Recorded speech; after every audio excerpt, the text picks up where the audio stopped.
New story में आपका स्वागत है। चैनल को सब्सक्राइब करें। कहानी अंगुलिमाल। डाकू बुद्ध के जमाने में कौशल राज्य में अंगुलिमाल नाम का एक डाकू रहता था, जिसके हाथ हमेशा खून से रंगे रहते थे। वह लोगों की हत्या कर उनकी अंगुली काटकर उसे अपनी माला में पिरो लिया करता था, इसलिए उसका नाम अंगुलिमाल पड़ा था। वह बहुत क्रूर था। जिधर उसका इलाका था, लोग उस तरफ जाने से भी डरते थे। राजा ने उसे पकड़ने के लिए कई बार अपनी सेना भेजी, अनेक प्रयास किए, लेकिन सभी असफल रहे। बुद्ध ने अपनी दिव्य दृष्टि से यह समझा कि अंगुलिमाल के मन भी कहीं दया व करुणा की भावना सोई हुई है, बस उसे जगाने की आवश्यकता है। यह सोच बुद्ध उस ओर चल दिए जिस ओर अंगुलिमाल रहता था।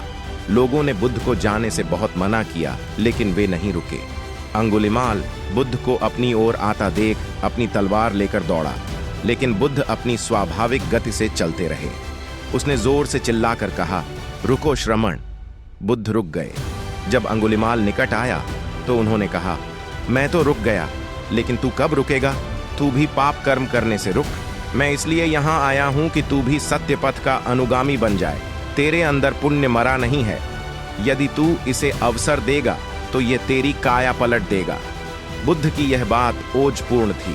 सुनकर अंगुलिमाल के रोंगटे खड़े हो गए। उस पर बुद्ध के वचनों का बहुत ही अच्छा प्रभाव पड़ा। वह शीतल था, भय, घृणा और प्रतिशोध की भावना से मुक्त था। पहली बार किसी ने उससे इतने मृदु भाव से बात की थी। अंगुलिमाल ने कहा, आखिर मुनि ने मुझे जीत ही लिया। आपकी दिव्य वाणी मुझे हमेशा के लिए पाप विरत होने को कह रही है। मैं इस अनुशासन को स्वीकार करने को तैयार हूं।